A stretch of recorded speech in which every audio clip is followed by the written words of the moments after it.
지금 구급차를 불러 너무 늦었어. 뇌졸중을 빨리 극복하는 비결을 알려주셔서 정말 다행이라고 생각해요. 천만에요. 아침에 일어나 손발이 약간 저리고 갑자기 일어선 것처럼 머리가 어지랬던 적 있으신가요? 혹시 그럴 때 이렇게 생각하지 않으셨나요? 나이 들면 다 그렇지 뭐. 그리고 며느리가 갈아준 달콤한 포도 주스나 망고, 파인애플 주스를 들고 과일이 몸에 나쁠 리 없지 하며 마셨던 적은요?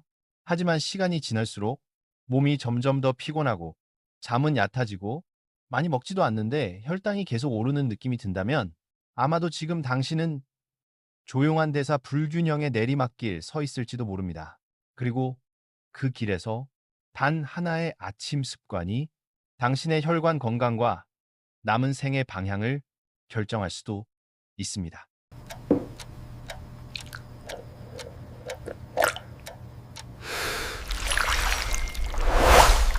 아침마다 이유 없이 목이 자주 마르신 적 있나요?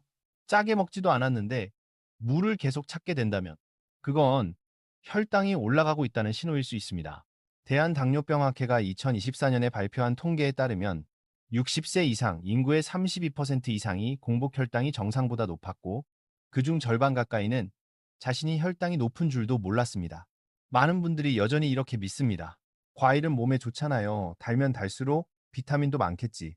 하지만 나이가 들수록 췌장과 간의 대사 속도는 느려지고 그때마다 마시는 한 잔의 달콤한 주스 혹은 잘 익은 망고 몇 조각이 당 폭풍처럼 인슐린을 몰아붙이고 그 여파가 하루 종일 혈관을 조금씩 손상시킵니다.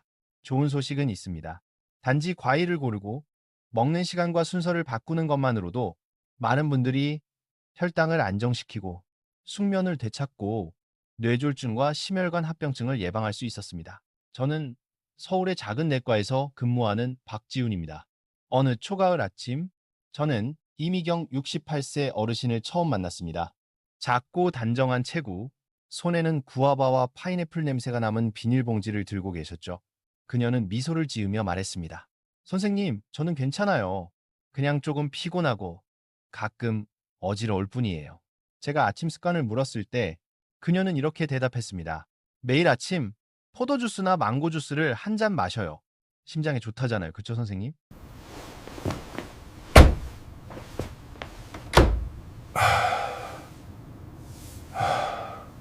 밤마다 두세 번씩 화장실에 가시나요? 특히 달콤한 과일이나 주스를 먹은 날 밤이라면 그건 신장이 당을 씻어내느라 과로하고 있다는 신호일 수 있습니다. 이런 이야기를 저는 정말 많이 듣습니다. 한국에서는 거의 모든 광고가 이렇게 말하죠. 과일은 천연 비타민입니다. 하지만 비타민은 혼자 오지 않습니다. 그건 언제나 당분과 함께 옵니다. 이미경 어르신도 자신이 건강하게 먹고 있다고 믿었습니다. 하지만 검사 결과 공복 혈당은 140mg/dl을 넘었고 혈압은 오르고 간에는 초기 지방간 소견이 보였습니다. 제가 조금 더 물어보니 그녀의 친구 최승원 씨 70세도 같은 습관을 갖고 있었습니다. 아침엔 바나나 2개, 든든하잖아요. 점심엔 청포도 한 통, 저녁엔 파인애플 주스 한 잔.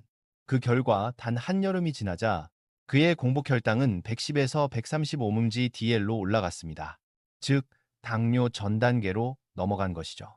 놀라운 건 그들은 매일 저녁 산책도 하고 술도 마시지 않았다는 겁니다. 그런데도 수치는 나빠졌습니다. 왜일까요? 그 답은 바로 좋은 음식도 잘못된 시간에 먹으면 독이 된다. 이런 데 있습니다.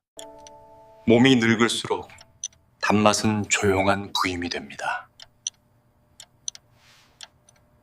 저를 가장 안타깝게 한 건 숫자가 아니었습니다.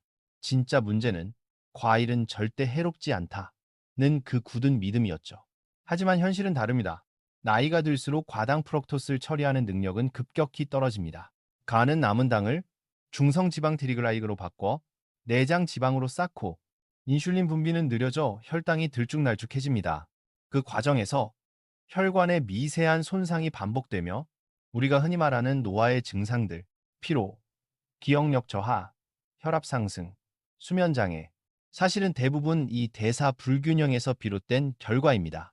그날 이미경 어르신은 고개를 숙인 채 조용히 말했습니다.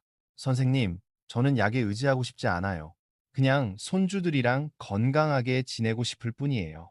그 말을 듣고 저는 약 이야기 대신 다른 한 사람의 이야기를 들려드렸습니다. 그 주인공은 강선자 65세 어르신.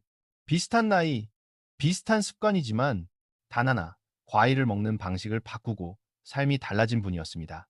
모든 과일이 좋은 건 아닙니다. 어떻게 먹느냐가 중요하죠. 강선자 어르신 역시 한때는 과일 주스가 젊어지는 만병통치약이라 믿었습니다. 하지만 마실수록 혈당은 오르고 아침 혈압은 높아지고 시야는 흐릿해지고 가끔은 발끝이 저린 증상까지 나타났습니다. 검사 후 저는 천천히 설명드렸습니다.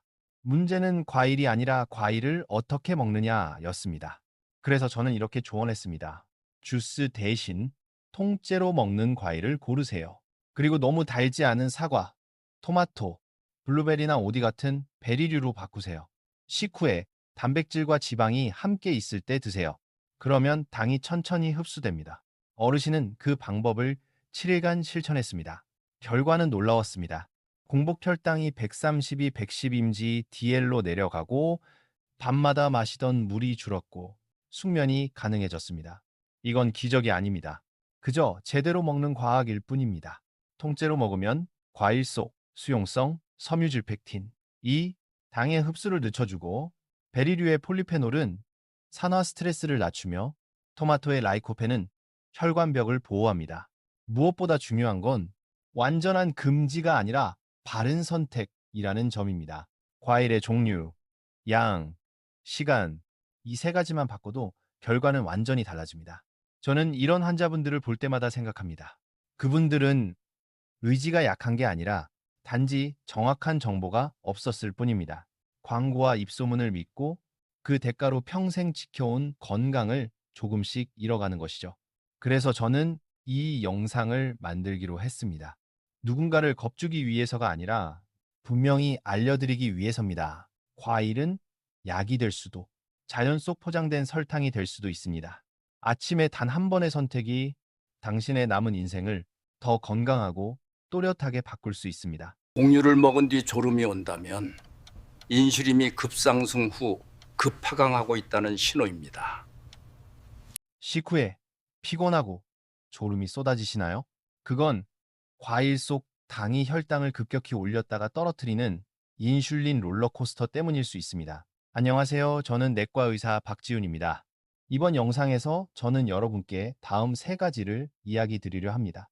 첫째, 60세 이상 분들이 매일 먹지만 모르고 혈당과 혈압을 끌어올리는 위험한 과일 4가지. 둘째, 연구로 입증된 혈관을 지켜주는 과일 4가지. 혈당을 안정시키고 혈관벽을 보호하며 뇌졸중 위험을 낮춰주는 과일들. 셋째, 과일을 제대로 먹는 법. 언제, 얼마나, 어떤 방식으로 먹어야 비타민은 살리고 혈당은 흔들리지 않는지 그 구체적인 시간표와 조합법을 알려드리겠습니다. 이 모든 내용은 복잡하지 않습니다. 누구나 할 수 있고 제가 서울에서 만난 수백 명의 환자 사례로 검증된 방법입니다. 오늘 영상 끝까지 함께 해주세요. 내일 아침 단 한 가지 습관만 바꿔도 앞으로 수년 동안 약 한 알 덜 먹는 삶이 시작될 수 있습니다. 그리고 잊지 마세요. 이후 영상에서는 혈당을 망치는 달콤한 과일과 혈관을 살리는 단맛의 차이를 구체적인 예시로 알려드릴 예정입니다. 좋아요와 구독을 눌러두시면 당신과 가족의 혈관이 단 하나의 영상으로 바뀔지도 모릅니다. 아침 두통과 빗빗한 어깨, 뇌혈관이 손상되고 있다는 징후입니다. 아침에 머리가 아프거나 어깨와 목이 뻣뻣하고 머리가 무겁다면 그건 혈액순환이 잘 되지 않아 뇌혈관이 손상되고 있다는 신호일 수 있습니다. 첫 진료를 한 지 일주일쯤 지난 어느 날 노란 낙엽이 병원 앞 오솔길을 덮기 시작했을 때 이미경 씨가 다시 진료실로 들어왔습니다. 여전히 작고 단정한 체구였지만 이번엔 급하지 않게 천천히 걸어 들어왔습니다. 손에는 작은 노트가 꼭 쥐어져 있었습니다. 박지훈 선생님, 말씀하신 대로 다 해봤어요. 이제 아침마다 주스 대신 사과를 먹어요. 껍질째요. 그녀는 웃으며 말했고 표지가 파란 노트를 펼쳐 보여주었습니다. 노트 안에는 빽빽하게 글씨가 적혀 있었습니다. 혈당을 병시간, 식사 내용, 하루의 기분까지. 제가 한 장씩 넘겨보니 공복 혈당은 138에서 113 mgdl로 낮아졌고 식후 혈당은 150 근처에서 안정적으로 유지되고 있었습니다. 아침 혈압은 134, 80, 맥박도 규칙적이었습니다. 그녀가 말했습니다. 사과 먹는 순서만 바꿨는데 이렇게 달라질 줄은 몰랐어요. 제가 미소 지으며 대답했습니다. 사실 달라진 건 사과 때문이 아니라 당분에 반응하는 몸의 리듬이 제자리로 돌아온 거예요. 그리고 저는 천천히 설명했습니다. 그동안 아무도 그녀에게 알려주지 않았던 몸이 스스로 균형을 되찾는 일어설 때 어지럽다면 뇌혈류 부족의 초기 신호일 수 있습니다. 그 과정을 일어날 때 어지럽거나 균형을 잃는 느낌이 든다면 그건 뇌혈류가 부족하거나 혈관이 딱딱해지고 있다는 초기 신호일 수 있습니다. 우리가 과일을 통째로 먹을 때, 특히 섬유질이 많은 과일이라면 몸은 그것을 씹고 소화하고 흡수하는 데 시간이 필요합니다. 사과, 베리류, 토마토에 들어있는 수용성 식이섬유는 일종의 그물처럼 작용해 당분의 흡수를 늦춰줍니다. 그 덕분에 췌장은 갑자기 인슐린을 분비하지 않아도 되고 간은 과당을 천천히 대사할 시간을 갖게 됩니다. 결과적으로 혈관 벽이 받는 압력의 출렁임이 줄어듭니다. 반대로 주스나 스무디 형태로 먹으면 이야기가 달라집니다. 아무리 착즙기를 쓰거나 냉압착 방식이라 해도 자연스러운 세포 구조가 깨지면서 당분이 빠르게 흡수됩니다. 마치 수도꼭지를 한꺼번에 틀어 혈관 속으로 당이 쏟아져 들어가는 것과 같습니다. 젊을 때는 몸이 그 충격을 어느 정도 흡수할 수 있지만 60세 이후 췌장과 간은 이미 수십 년 동안 일을 해온 기관입니다. 그래서 매번 반복되는 당의 급상승이 조금씩 아주 미세하게 혈관 벽에 균열을 남기게 됩니다. 아침을 거르고 식은땀이 남.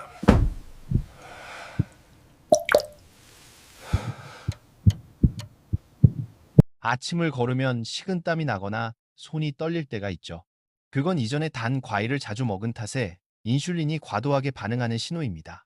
저는 이미경 씨에게 또 한 사람의 이야기를 들려주었습니다.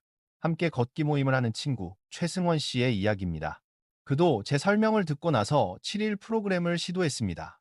매일 아침 먹던 바나나 2개를 끊고 대신 아보카도 반 개와 방울토마토 몇 알로 바꿨습니다. 오후에 단계 당길 때는 냉동 오디에 무가당 요거트를 곁들여 먹었습니다. 열흘 뒤 그의 복부 둘레는 ECM 줄고 공복 혈당은 128에서 110 mg/dl로 내려갔습니다. 그가 웃으며 말했습니다. 과일은 여전히 먹어요. 단지 종류랑 시간만 바꿨을 뿐이에요. 이야기를 들은 이미경 씨가 크게 웃더니 물었습니다. 그럼요, 선생님. 어떤 과일은 아예 피해야 하나요? 저는 아예라는 말을 좋아하지 않지만 솔직히 답했습니다. 공복의 주스나 너무 단 과일은 피하세요. 잘 익은 망고, 노란 파인애플, 청포도, 그리고 갈색 반점이 생긴 바나나는 당분이 높기 때문에 아주 적게 반드시 식사 후에 드셔야 합니다. 그리고 덧붙였습니다. 우리가 필요한 건 단맛이 아니라 그 안에 영양소입니다. 항상 기억하세요. 색이 짙을수록 보라, 빨강, 주황일수록 자, 항산화 물질이 풍부합니다. 그걸 올바른 시간에 먹으면 혈관을 지키는 방패가 되지만 잘못 먹으면 혈관을 베는 칼이 될 수도 있습니다. 피부 건조와 가려움은 고혈당으로 인한 모세혈관 손상의 신호입니다. 피부가 건조하고 가렵거나 벗겨진다면 그건 혈당이 높아 모세혈관과 땀샘이 손상되고 있다는 신호일 수 있습니다. 오후가 되자 간호사 한지은 씨가 들어와 말했습니다. 영등포 아파트 단지 어르신들이 상담 모임을 열고 싶대요. 저는 고개를 끄덕였습니다. 그분들께 필요한 건 어려운 의학 강의가 아니라 이해할 수 있는 이야기였으니까요. 그래서 주말에 저는 지은 씨와 함께 과일 상자를 들고 갔습니다. 빨간 방울토마토, 오디, 냉동 블루베리, 아보카도 몇 개, 그리고 한국산 사과 몇 알. 1층 공동 휴게실은 웃음소리로 가득했습니다. 저는 익숙한 질문으로 말을 시작했습니다. 여기 계신 분들 중에 매일 아침 주스를 마신다는 분 손 들어보세요. 절반이 넘게 손을 들었습니다. 저는 미소 지으며 말했습니다. 괜찮아요. 오늘은 금지하는 날이 아닙니다. 과일을 진짜 내 편으로 만드는 법을 배우는 날이에요. 저는 이미경 씨와 최승원 씨의 이야기를 들려준 다음 모두가 놀라서 어머 하고 탄성을 내지른 비교표를 보여주었습니다. 포도주스 250ml 한 컵에는 당이 약 26지, 큰 숟가락 2개 분량의 설탕과 같습니다. 사과 한 개에는 당 12기, 하지만 식이섬유 3지 이상이 들어있어 흡수가 느립니다. 블루베리 베킹에는 당 10기, 대신 안토시아닌이 풍부해 혈관 염증을 줄여줍니다. 저는 설명했습니다. 모든 과일이 똑같지 않습니다. 특히 어르신들은 당이 적고 섬유질과 폴리페놀이 풍부한 과일만 골라도 충분히 혈관을 지킬 수 있습니다. 그리고 제가 늘 강조하는 황금 3원칙을 전했습니다. 일중 식사 후에 먹고 공복에는 먹지 않는다. 이스의 즙으로 만들지 말고 통째로 먹는다. 30 요거트, 견과류, 아보카도 같은 단백질이나 좋은 지방과 함께 먹는다. 그래야 당 흡수가 천천히 일어납니다. 그때 한 어르신, 박혜숙 할머니가 손을 들었습니다. 저는 고혈압이 있는데 토마토를 먹으면 도움이 될까요? 저는 미소 지으며 답했습니다. 물론이에요. 토마토에는 리코펜이 들어있어서 꾸준히 섭취하면 뇌졸중 위험을 낮춰준다는 연구가 있습니다. 특히 올리브유나 참기름과 함께 익혀 먹으면 흡수가 훨씬 좋아요. 단, 소금만은 절대 추가하지 마세요. 박 할머니는 고개를 끄덕이며 마치 초등학생처럼 꼼꼼히 메모했습니다. 밤에 손발이 저리다면 혈당으로 인한 신경 손상일 수 있습니다. 밤에 손발이 저리거나 작은 전기가 흐르는 듯한 느낌이 든다면 그건 혈당과 혈관 손상으로 신경이 영향을 받고 있다는 신호입니다. 상담이 끝난 뒤 저는 마당을 천천히 걸었습니다. 몇몇 어르신들이 냉동 오디 한 그릇을 나눠 먹고 있었죠. 누군가 좀 시네요 하고 말했지만 곧 그래도 입이 시원해서 좋다며 웃었습니다. 그 시원하다는 느낌, 인공적인 단맛이 아닌 자연스럽고 맑은 맛이야말로 몸이 진짜로 원하는 감각입니다. 나이가 들면 미각이 달라집니다. 덜 달고 덜 짠 맛이 이제는 참는 것이 아니라 몸이 이제 충분해 라고 말하는 방식이 됩니다. 그날 밤 저는 일기장에 이렇게 적었습니다. 환자를 숫자로 겁주지 말고 그들이 자신의 이야기로 들어올 수 있는 이야기를 들려주자. 집으로 돌아가는 이미경 씨의 눈빛이 떠올랐습니다. 가볍고 자랑스럽고 평온한 눈빛. 그건 자신이 약을 늘리지 않고도 혈당을 다스릴 수 있었다는 자부심이었습니다. 그 순간 저는 깨달았습니다. 의학 지식이 진짜 의미를 가지려면 그건 누구나 실천할 수 있는 작은 습관이 되어야 한다는 걸요. 잠들기 전 저는 환자 단체 채팅방에 메시지를 남겼습니다. 다음 주에는 혈관을 지키는 4가지 과일, 그리고 각 식사에 맞춘 7일 조합 레시피를 알려드릴게요. 당을 끊을 필요는 없습니다. 중요한 건 금지가 아니라 이해입니다. 곧이어 하트 이모티콘과 빨간 사과 그림들이 올라왔습니다. 60세가 넘어도 그들은 여전히 배우고 바꾸고 더 건강해지려 합니다. 단지 곁에서 함께 걸어주는 누군가가 필요할 뿐입니다. 저는 일기장을 덮고 창밖을 바라보았습니다. 서울의 불빛들이 하나둘 켜지고 있었습니다. 그 작은 불빛 하나하나가 자신의 심장이 세상의 리듬에서 벗어나지 않으려 애쓰는 삶들처럼 보였습니다. 그리고 저는 조용히 생각했습니다. 아마 제 2일 박지훈이라는 의사의 역할은 약을 처방하는 것만이 아니라 이미 포기했다고 믿은 사람들에게 다시 시작할 수 있다는 믿음을 돌려주는 일인지도 모른다고요.